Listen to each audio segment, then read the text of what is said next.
Hey everyone, welcome to my very first patch notes analysis video, and basically what I'm going to do here is just go through the patch notes for anyone who's looking for a TLDR or prefers someone to go through the notes and go through opinions. I'll talk about the changes and how I feel they interact with the game and all that kind of stuff. For those of you who are tuning in who have not met me before, welcome to my channel. And for my regular viewers, this is the face that goes to the voice you've been hearing for the last few months. So without further ado, let's go ahead and start going through these patch notes. To start things off, they're going to be introducing a new game mode called Domination, and this is kind of analogous to other domination type modes that you've seen before, like in Call of Duty or Battlefield, and it's also analogous to the Dominion in League of Legends as well. So what it is, it's 400 tickets to begin with. It's 3 control points. To get tickets to go down for the enemy team, you have to have 2 of the 3 points controlled, and also the points will go down for kills to prevent stalemates and stuff like that. It also will start at level 3 with 1500 gold, just like in Arena. The respawn time is in waves, just like in Arena, and also has the first of the day win bonus, which will have that for the other game modes. So if you want to log on, instead of doing your first win of the day bonus for one, you just do each one and you get a bonus of favor for each of the game modes, which is kind of cool. The rated time for this is at about average 20 minutes, which is a little bit longer than the arena. The arena matches are about 15 minutes in length, so it's pretty cool that they're introducing a little bit longer than arena, but also not as long as Conquest. Obviously Conquest can drag on for like an hour, up to 45 minutes or anything like that. And sometimes on average it can be like 30 minutes to 40 minutes in general. That's usually where most games fall, because with a general random queue you can have people screwing up in the laning phase or dying a lot or feeding, or someone gets too farmed or something like that. It's bound to happen. So the average game time is around 35-ish minutes, sometimes closer to 40, but in that range is pretty average for the game modes. They're also going to be introducing a new god rotation, which is pretty cool. Originally they were going to have the 5 original gods, which are Ra, Kali, Sun Wukong, Ymir, and Artemis, which are the original 5 gods that everyone gets regardless of your account. So if you get an account, you have permanent access to those 5 gods.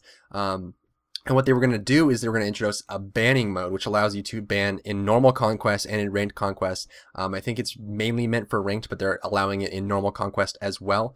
But what they were going to do is they were going to make it so you can't actually ban the first 5 permanent gods, which is interesting because like obviously it makes sense, because if you're a novice queue, a bunch of people are level 1 or whatever, they just made their account. If you banned one of those gods and there's only 5 people and 5 gods, then obviously they couldn't play. So that kind of restricted that. There was a forcing function there to make sure that the game would still work. But then some of the original gods, like Sun Wukong specifically, is very, very strong, one of the strongest melee physical carries, and gets picked a lot. So when you have that kind of limitation where those gods cannot be banned at all, it's kind of too restricting. And if changes come about in the future, kind of like with Artemis, where they introduced the CC immunity during her ultimate, that kind of makes her more relevant than she was before, and that makes her almost too powerful. And when you have that kind of limitation, it kind of forces things into a certain function, which is a little bit irritating.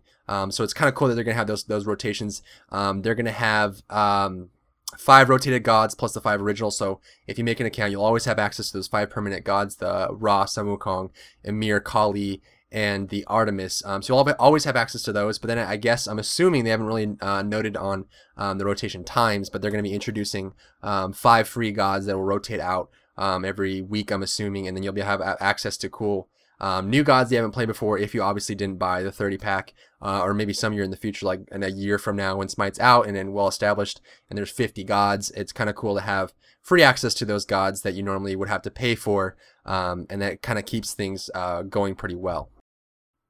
Next up, we have an introduction of region settings, which is awesome.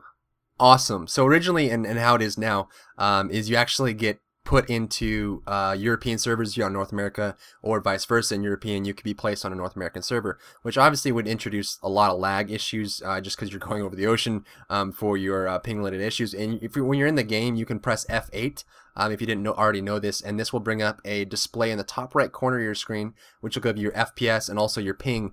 So if you do that in a game and you're in the middle of a game, you look up and all of a sudden you have 200, 250, 300 ping. It's because you're actually playing on a server that is across the ocean. So I mean, this is the most common now, is North American players will be queued on a European server. European players will be queued on a North American server, and this is just a huge problem. I mean, it's kind of minor given the fact that it's closed beta, but it's awesome that they're introducing this, and they're introducing it now, which makes me very happy. This will get rid of the lag issues. I mean, there's some skill shots that kind of require just precise placement, like on hers Impale or Zeus's Chain Lightning. Very specific in how you want to place, and it's a lined skill shot.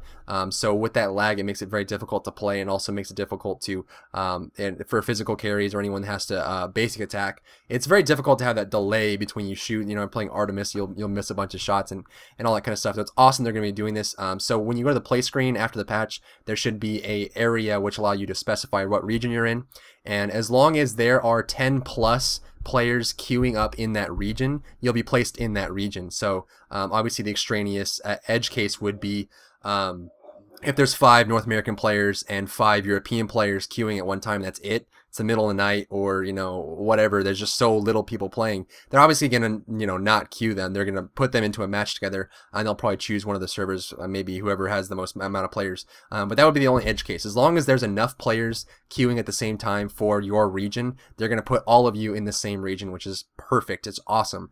It kind of makes maybe some of the tournaments a little bit difficult, and something might change with that, but in general it's a great change, and I really approve of it, and it makes me very happy.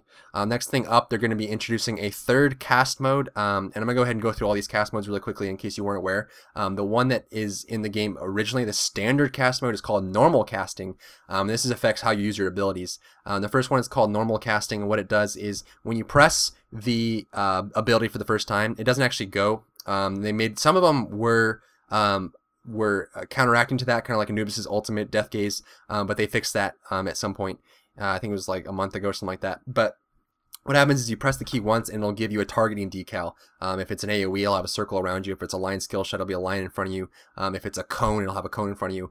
And what it is it gives you that targeting decal, and when you left click after you press the key, it will use the ability, and that's the normal casting mode. The second type is quick casting, which allows you to press to aim, and then when you let go, it fires. So it's kind of like this condensed portion. You don't have to have 2 button presses, it's only 1, because you press down the button for the ability and then let go and it'll fire. This is called quick casting, and it's a very apropos name.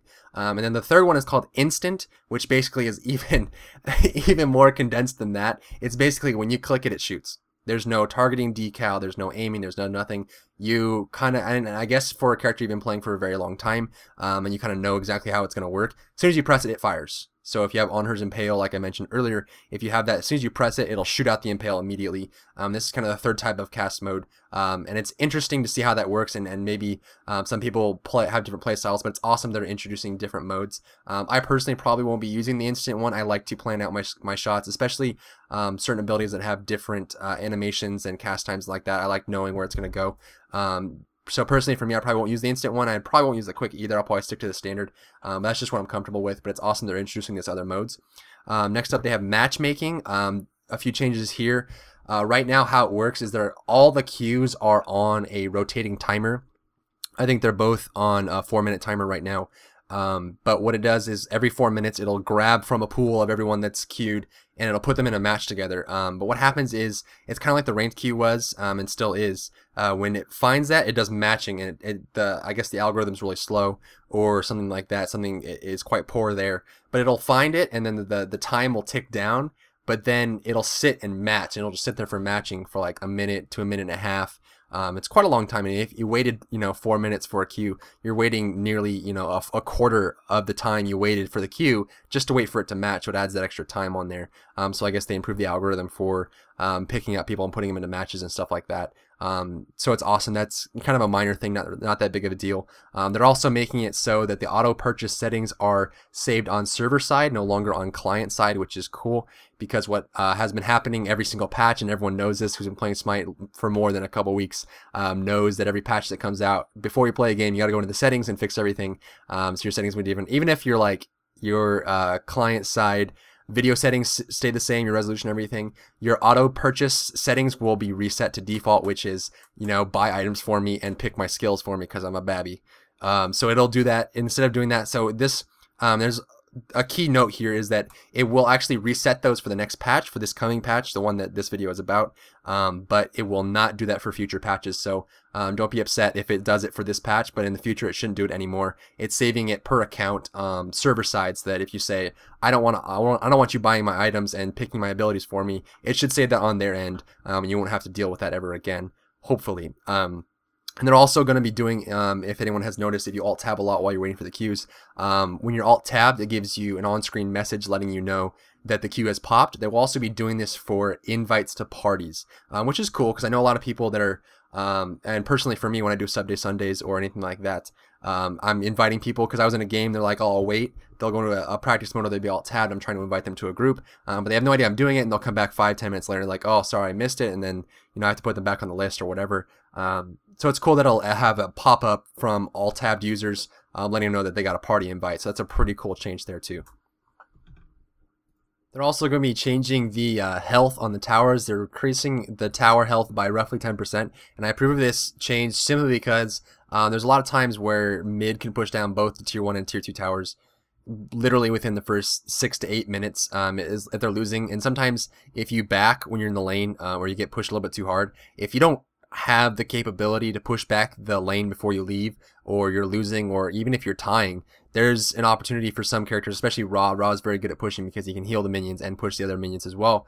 But it's just, there are times where you go back to the base to buy any kind of consumables or items or like that. You have to go back and you'll lose your tower just because of it. Just for one back, you won't take damage, you'll actually lose the tower. So I think maybe 10% is a little bit on the lower side for me personally. I think they should be increased a little bit more, maybe closer to like 20%, something like that. But we'll see how this works, and I think the cautious approach is a very good idea here. Increasing it slowly or trying to figure out what goes on with that. Just trying to figure out ways to make it a little bit better than how it is, because a lot of times towers can get pushed down so easily, and any kind of absent-mindedness or neglect at all, if you don't watch the tower defend it adamantly, then it can go down quite quickly. And this does not affect Phoenixes. Phoenixes have the same amount of HP. This does not affect the Minotaur. This is just outward towers, so tier 1 and tier 2 towers that are out in the lanes, their health is going to be increased by about 10%. There's also a few UI changes. I'm going to go through these quickly because these are mostly just cleanups and aesthetic things that make the game a little bit prettier, so more foo-foo, but I'm gonna go through these real quickly. The play button is a little bit better highlighted, so it's not like, the same size. I don't know how this is gonna look after the patch, but they're gonna be highlighting that a little bit better, so you're gonna know exactly that that's there. They're gonna have a whole bunch of cleanups with problems and additive things like that. Obviously, they're adding the region select, so that's going to be added to the UI. They're also going to make it so the last selected tab that you had when you logged out is going to be the same selected tab that you have when you log back in. So let's say you have the PvP tab selected when you log out because you wanted a queue. When you log back in, you will have the PvP tab open when you log back in. It's not going to go to the home screen or anything like that. You should have that open, which, I mean, it's kind of cool. I don't think it's really that big of a deal. It doesn't bother me at all that I have to go through the tabs anyway, because a lot of times I have to go through messages, or I have to create parties or close parties, or I'll go through certain things like that. So it doesn't bother me at all. But I mean, it's interesting to see how it works. And if you log back in and I'm going to the Friends tab because I was in the Friends tab, that won't bother me at all, and that's pretty cool. The other thing too is the in-game browser is going to be resized. It's not gonna. I'm assuming it's gonna get smaller. All they said was resized. I'm not really sure what they mean specifically by that, but it does take up the whole screen. Maybe they'll bring it down a little bit so the background of the SMITE's still there, and they're gonna make it a little bit more effective in that manner. Another thing that I would like to be changed about the UI, this is personally for me, is if there's like a high-res representative watching this video, is make it so offline friends are segregated or not shown at all in the friends list or the invite list, because it's so frustrating. I mean, I'm inviting people by name now, just because it's like the friends list and the invite list is just atrocious. I mean, it's literally, it's organized by name, and this is absolute by name, regardless of what their current status is, where it's online or offline. So like, there's this huge, and I have like all this gigantic list of offline people, and there's like a blue name in between all the gray names every now and then. It's just like these pages and pages of all these offline people, and it's so hard to find anyone. I have to scroll down and all that stuff, and it's frustrating. It really is. So if there's someone listening, or you know, this goes into the next patch video or something like that, I would really prefer it if those are separated by status, or if there's a way to make it so offline players aren't shown at all. So it's just like a list of all of them, sorted by name, obviously, but also sorted by first by status and then by name. So there's not like this intermingling that makes it very difficult. So I'm just inviting everyone by name by now. So the next part of this patch, and this patch is gigantic, by the way, so if you guys are watching this video is probably going to get pretty long. I'm saying this in the middle of the making of it. I think it's already like 15 minutes or something. I don't even know. But this is kind of like the crazy part of it. So I'm going to go into the abilities, the items, and the changes for gods, and some of these are going to blow you away. So if you haven't looked at the patch notes yet, kind of buckle up, because this is a lot of crazy changes, and I'm going to go through these slowly and talk about them individually. So first I'm going to start with the abilities, and then I'm going to begin with Creeping Curse. So what they did is they made the slow, they reduced the slow time, or the slow amount, but from 35% down to 30%, which is good. I didn't really have a problem with that. I think the 5% slow makes it a little bit less powerful. I mean, getting a Creeping Curse first, with the passive slow plus the active slow just makes it crazy, just wild. The other thing too is they increased the cooldown to 150 seconds, so 2.5 minutes, which is great. I think the 90-second cooldown was a little bit too small for something that powerful, and then there's a couple other abilities that I think are the same way. We'll get to those. So they reduced the slow, they would nerf the slow, and nerf the cooldown for Creeping Curse, which is good. I think it was a little bit too powerful, and it was kind of out of control with the passive and everything like that. Next up is Hand of the Gods, and what they did is they changed this so that the damage that it deals in AoE is reduced by 20%.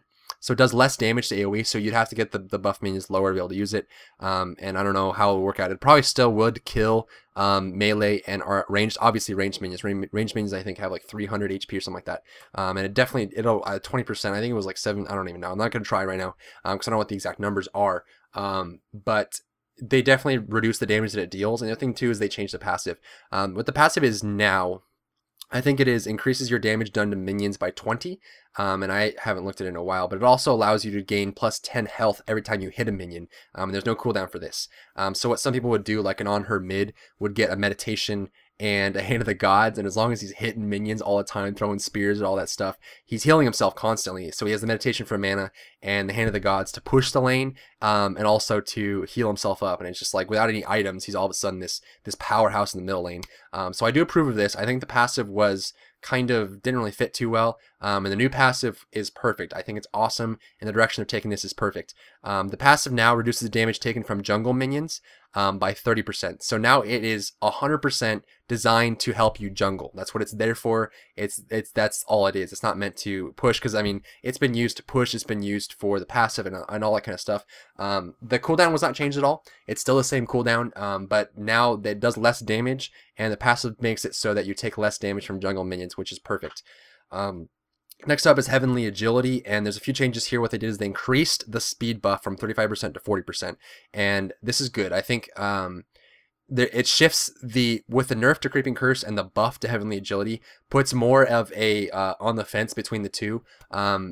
At a high level, there is a specific reason for getting either. Say you have a Hebo on your team who has very specific small area of effect skill shots. You would want to have a Creeping Curse rather than Heavenly Agility, because now Hebo has an easier time landing skill shots. And also in the laning phase, the Creeping Curse is better than Heavenly Agility, just because there's a small area. There's a range from if all tier 1 towers are still up, there's a distance between towers, and you want to make sure that they travel the least amount of distance when they're running away. If you use Heavenly Agility, they can still run at a normal speed, and they'll be able to get to their tower quicker, so the Creeping Curse is better there. But towards the middle of the game to the later of the game, Heavenly Agility kind of takes over a little bit, and there's a few other changes there too. The duration is now up from 3 seconds to 5 seconds, so another buff there. So it lasts longer and makes you run faster.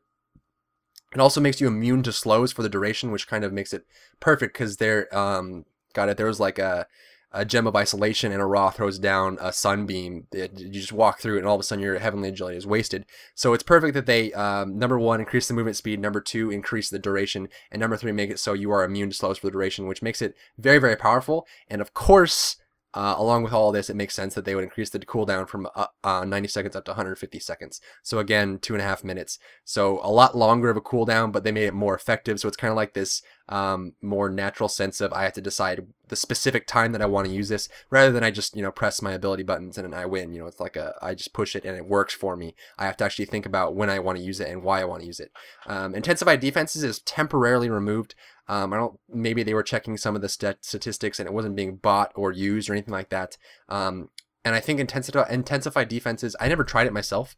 Like I've been telling you guys, I don't really have a lot of time to play. I'm starting to get a little bit more time, and I think about 2 weeks I should be making a lot more videos and putting out more content. And the webcam thing obviously is my commitment to produce more content.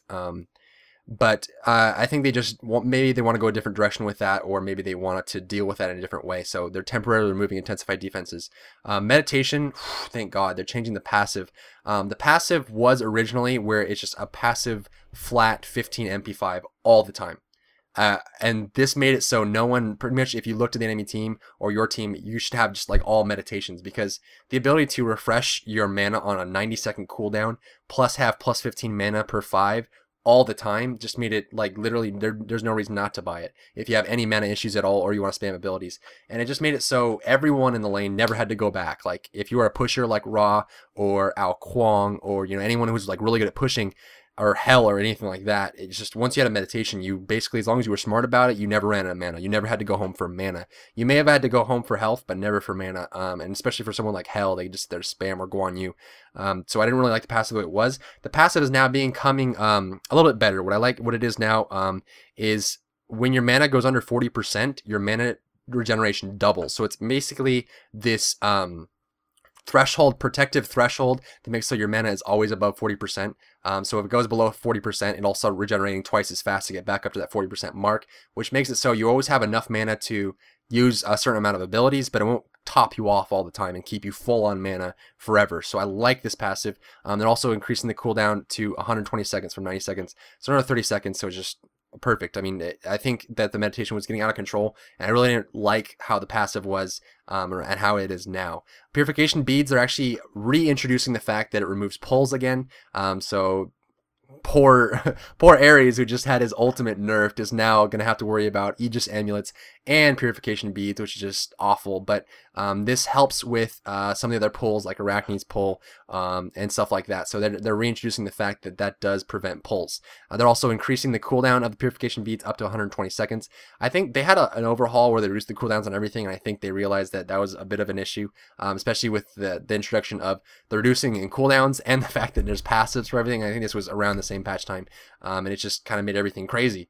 It was just really difficult to deal with. All the ability items were like the best. No one bought items anymore in the beginning. It was just all ability items. Everyone bought sprint and tier 1 boots or Hand of the Gods and meditation. Everyone bought ability items all the time. And I think what they're trying to do ultimately, and they're kind of just sprinkling in patches here and there, is they're trying to make ability items more effective. And I think deep down the catalyst for that is to make it so the early game isn't as crazy or passive as it is now, and they're trying to detract from the jungle. There's a few patches that go into that as well. They're trying to detract from the jungle and also make it more action packed, which is kind of the whole idea of Smite in the first place. And then next is sprint. They're decreasing the duration to 6 seconds. So heavenly agility will increase your movement speed for 5 seconds. Sprint will do 6 seconds. And originally I think it was 14 seconds. It was a long time. You would be running forever.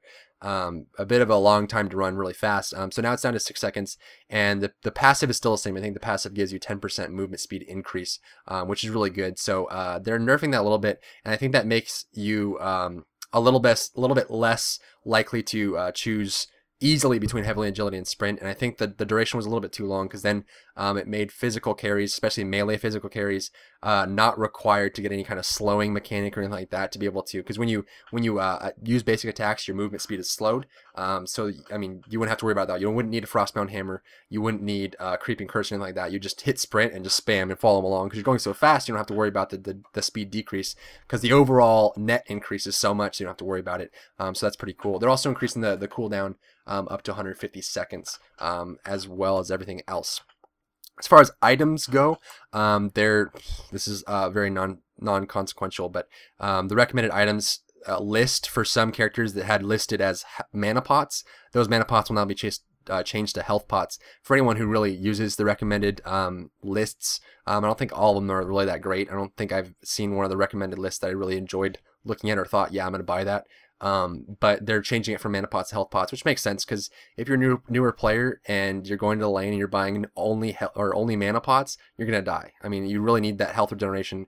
And even when I do a full split, the only time I don't buy health pots in the beginning or literally in the first 15-20 minutes of the game is if I'm on the side where I'm gonna get a health buff from the jungle, and that would really be the only time. And even then, I probably will still buy like one health pot just to be safe, because if things get a little bit too aggressive or you get ganked or something like that, you without that regeneration, you'll have to go home too much and you'll lose out on experience and gold, and it's a bit of a mess.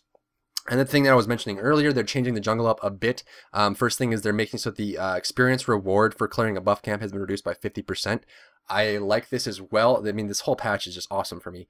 So they're making it so you don't get as much experience, so there's not that big of an advantage from going to the jungle anymore. And it used to be like back in the days before Hand of the Gods got nerfed and reworked a bunch of times, people would just like get double Hand of the Gods and go to the side lane, steal a buff, and come to the lane. There, all of a sudden, both of them are in the side lanes. Obviously, both of them are a level ahead of the enemy.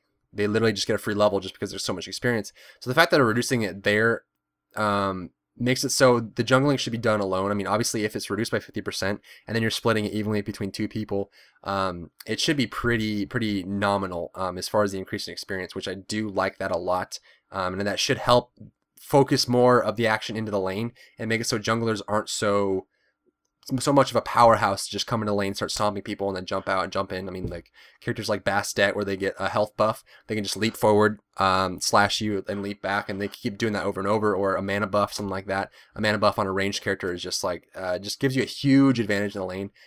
So if one side went to jungle, the other side didn't. It makes things imbalanced a bit. So I think this is kind of a play on that. And then the second thing they're doing to the jungle is they're making sure the protection buff is being nerfed. It used to be, or how it is now, is it gives you plus 50 protections to both physical and magical, and they're reducing that from 50 to plus 35 physical and magical protection. So they're nerfing that a bit, and I think that is partly towards the middle lane. I mean, characters like Arachne or On Her with Hand of the Gods or anything like that can just walk over really quickly and get the prop buff and come back into the lane, and all of a sudden they're a lot harder to deal with, especially if you're losing the lane.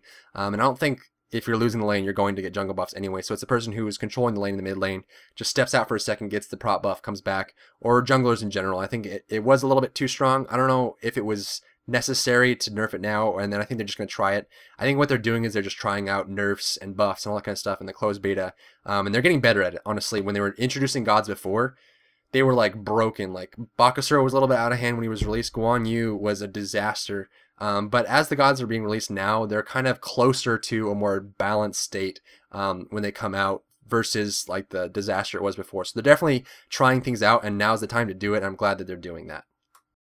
And finally, we get to move into the gods portion of the patch notes, and there's a couple big changes, kind of scary, but we'll see how they go, and I'm excited to see how it changes the game, and we'll get there, and there's just a lot of stuff to cover here. So if you guys have any questions or thoughts about these changes, go ahead and put those in the comment section below. I'd like to see what you guys think about these changes. So to begin with, in general, not any specific god, they're increasing the base movement speed of every god. Hey buddy.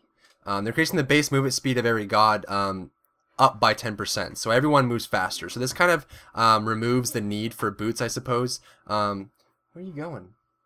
Where are you going? Where are you going? So this increases the movement speed by 10% for every god, and this is something that will probably remove the need for boots for everyone. It will also change things up as far as the side lanes. Mid lane probably won't be changed too much, but I'm kind of excited about this. I mean, if you don't get boots, it makes you very slow. Some people will like it to get a Void Blade, or you know, something like really good early on. Arachne won't even go for boots early on because she's expecting to have people slowed around her with her Tangled Web and her Cocoon to pull them to her. So some people don't even go for boots, and this increase will kind of change things around, and I'm curious to see how that affects things as well. The next change in general makes it so projectiles from ranged attacks are increased by 70. They're originally 70 feet per second, how fast they travel. This is up to 100 feet per second, and this will make it so, and this doesn't affect On Her, Cupid, or Artemis. All of their projectiles move the same speed. They're 110 feet per second for them, but for I'm assuming like ranged gods like Anubis or Zeus or Ra or Hebo or Hades, any of them, their projectiles from basic attacks now move faster. I don't think this really will affect anyone but Zeus. I think Zeus is the only non-ranged physical carry that has a reliance on his basic attacks. I suppose Hades as well to apply the Blight, but generally you're not really too worried about that. You only need to hit once. But Zeus landing those basic attacks more often and more frequently and more accurately allows him to build up those charges and detonate more often. So that might help him out a lot as well. So now let's get into the individual changes for each individual god, and some of them are surprising, some of them are expected, and you can decide as we go through them. So first let's start with Artemis. The CC reduction, or the CC immunity that she has when the Caledonian Boar is active was just halved. So originally, regardless of whether the boar dies, I'm pretty sure she doesn't, she has that protection for 6 seconds, which is a really long time to have crowd control immunity. This is now halved down to 3 seconds, which is perfect. I mean, we'll see how it works, but that sounds a little bit more comfortable than 6 seconds of immunity. Like she would just walk off a Hades ultimate, or you know, she just would walk away, or there's just nothing happened, or she's walking around shooting people with her bow. I think she needed some kind of change, and I think this is a possible direction, one route to go down to see how to make her more viable. Because once they introduced it on her and Cupid, Artemis really wasn't viable anymore because she wasn't mobile enough. She couldn't move around, she couldn't avoid ganks, she couldn't get into position or get out of position or anything like that, like on her or Cupid could. She's a very good carry, but as far as overall play, she's not as strong. And I think that CC immunity kind of affects things, makes it so she's easier to escape ganks. She can just pop her boar and walk away. But I think 6 seconds was a bit much, so 3 seconds sounds a little bit more comfortable. And next comes Cupid, and this blows my mind. I mean, this is a huge, like, 180 flip, and I'm curious to see what you guys think about this. So, first off, Cupid's passive Love Struck. This is now being changed so that if you consume a full 10 stacks, this is the one where you shoot your little stupid arrows, and if you stack them up to 10 times, then you can, your next ability, Fields of Love or your Heart Bomb, will actually stun. So this is how it was before. It still does the same thing. However, when you consume 10 full stacks, so you activate a stun, you actually gain 20% physical power buff, and for 6 seconds. So you actually get a 20% increase, which is, I think, close to the damage buff from the jungle, which is incredible. I mean, that's awesome in and of itself. But that's not the change I was thinking of. So first off, Heart Bomb. The damage is now magical. And a lot of his abilities are pretty much all of his abilities now are magical. So he's more of like a hybrid character. His passive gives him physical power buff, and his abilities do magic damage, and the scaling got changed as well. So the damage, number one, for Heart Bomb becomes magical. The base damage per level and then the max damage has been increased. And also, instead of scaling off of 60% of physical power, it now scales off of 100% of magical power, which is a lot. 100% of magical power for a single nuke that could explode to do AoE damage is a lot. Share the Love is also, the base healing has been increased. This does scaling from, it does magic. It scales from magic damage now instead of physical power. So it used to be 60% of physical power scaling, or 40%, sorry, 40% of physical power scaling. Now it's 30% of magical scaling. So your heal is based off magic power. Flutter is the dash that goes forward that gives him attack speed. What it does now is the duration of the attack speed buff has been increased from 4 seconds to 6 seconds. So he has that increased attack speed for a longer time. And this now consumes passive stacks, whereas the only thing that really consumed him before was Heart Bomb or Fields of Love if it popped. But that wasn't really too important. Really, it was the Heart Bomb that did the stunning. And so now it consumes stacks, and what it does is for every stack consumed, it will give you 2% attack speed buff. And this is something that will stack up. So obviously 20% increased attack speed. And I think this might stack with the original. I had the notes up here, but I'm not entirely sure. Yeah, I don't know. I don't know if it stacks with the original, if the original stayed the same or what. So we'll see how that goes when the patch actually goes live. But this gives you 2% attack speed per stack and lasts longer. Then Fields of Love is now magic damage. The base damage was increased, as is the rest of the abilities. So the physical damage was lower, so now it's magic damage. The base damage is higher, and also the scaling is from 100% physical power up to 120% magical power. And that's huge. I mean, I think the max is like 475 damage. I didn't put any specifics here or on the screen, but if 475 damage plus 120% magical power plus Heart Bomb, I mean, he can probably start dishing out some really good magic damage, but then his passive is still physical. So it's interesting to see how he's more of a hybrid character, kind of closer to a Freya, so we'll see how that works out. And that's for Cupid, which is huge. Freya, speaking of her Irradiate and Pulse cooldowns got reduced from 13 seconds to 11 seconds. I think this was a bit necessary, and I think I'm glad that they didn't overdo it. 2-second reduction in the cooldown makes it a little bit more usable, and I think Freya is more of a spammable type character, not really big boom, but just a lot of hits subsequently. So a 13-second cooldown down to 11-second cooldown is pretty cool. They also increased the starting duration of Banish. I think it was 1 second, now it's 1.4 seconds. The max is still 3 seconds, so maxed out Banish will still put him up in the air for the same amount of time, but it starts out putting him up in the air for longer than it did before. It was 1 second before, now it's like 1.4 seconds, and it scales quickly up to 3 seconds rather than, you know, a small duration. So that 1 second really wasn't very long, and it really didn't allow you to do much in the beginning. So I think it'll allow her to plan more things out in the laning phase and do more with that than she could before. Next up is Sobek. The passive has been renamed from Arm of the Nile to Blessing of the Nile, and there's a reason for that. It's that it now grants 15 physical power per hit. That little golden hat that he gets, or if you have the High Seas skin, the parrot has a little golden hat too. So each stack will give him 15 physical power, so stacks up to 3 times, so 45 physical power, plus the protection, so it's not Armor of the Nile, it's Blessing of the Nile, which gives him protections and damage as well. This will make him a little bit more powerful in the laning phase, and probably introduce some more brawler type builds for Sobek, which is pretty cool. And then Thor. Thor's second ability is called Tectonic Rift, and what this does now is it creates a wall, and at the creation of the wall, the location of the creation, it'll slow all gods in the area, and it's impassable. But there's a bit of delay with the creation of it. It'll kind of start and it'll ripple outwards as if he slammed the hammer down and rippled and ripped up the earth. It created a fissure. So the tectonic rift would be slow. So I guess now it appears almost instantly. So the wall is just a lot quicker. But it also does physical damage now. So all of Thor's abilities hurt. They all hurt now, which is, I guess, very Thor-esque. But it also stuns enemies, and at max level it'll stun for 2 seconds. So now Thor has a teleport. He has a stun. He has an impassable wall by movement, and he has everything that he does. He has 2 stuns, actually, because of his ultimate. And the other thing, too, speaking of his ultimate, they reduce the amount of warning that you have before he lands. So this is less dodgeable now. Usually it's like the second he clicks a location to land, the reticle will appear on the ground. You can see that, and I guess they reduce the amount of time for that. So maybe halfway to the ground it'll appear, and you only have like a split second to respond. And maybe if you were somewhere in the circle you can't walk out, but if you have a dash or a leap, like maybe an Agni could pat the flames out if he's quick enough, but someone couldn't walk out. And this makes it a little less dodgeable, so I think Thor is becoming a huge threat, and I'm curious to see how they're going to utilize this. I mean, a wall plus a stun is just... It's a doozy, so we'll see how this goes, and I'm excited to see how Thor is. I'll probably play all these characters in the coming days, and speaking of which, I will be putting a little baby webcam picture of myself in my commentaries now, so you can see, I guess, me staring at my screen using my mouse and keyboard. But it seems to be pretty popular, and I guess now that I have the webcam and you've seen my face, there's no point in hiding anymore behind the internets.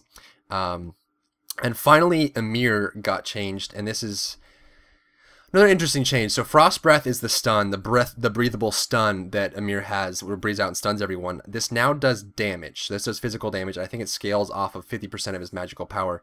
So Ymir, pretty much all of his abilities do damage except for his wall now. So he has the slammable shards of ice, then he has the Frost Breath, which does damage, and then his ultimate obviously does damage. So he has more damage coming out. He's a little bit less of a control tanky in the beginning. He actually can dish out some more damage, which is interesting because with the stun and the slow and the wall and the ultimate plus more damage, I think Ymir is going to be very powerful in the laning phase. This probably won't change his late game very much because you don't really see Ymir go damage that much anymore. I mean, he can dish out some big damage, but really the effective damage that comes out from him is pretty much only from his ultimate. So if someone's going for like a Doom Orb into a Ratatouille into all that kind of stuff for like a troll damage build for Ymir, it's pretty much all based on landing his ultimate. So you need a Creeping Curse, you need an Odin, or a Hades or whatever. Beyond that, he doesn't really have... I mean, I'm talking about in competitive like even matches, like where everyone's around the same skill level, you're not really going to have an Amir that's going to take off and do damage the whole time. He's really not built for it, and he doesn't do it with equal farm. He's not going to do that great. So I'm curious to see if new damage builds spring up from the introduction of this. And lastly but not least, the next god to be released is confirmed to be Hercules. Hercules. So stay tuned for that. I'm kind of excited for that. I want to see how they play him, and hopefully not a magic damage tank. Not a magic damage tank. Please. No. No more. We're done with that. So that's going to be it for these patch notes, guys. A lot of controversial changes, so feel free to voice your opinions down below in the comment section. Also, don't forget to hit the like button down here, or the subscribe button right up here if you really want to see my face again, as it really does help me in the growth of my channel and getting my videos out there, and it just helps me so much. I really appreciate everyone that subscribes and likes my videos and watches all that kind of stuff. But as for that, thanks for tuning in. My name is Dry Bear, and I really look forward to seeing you in my next video.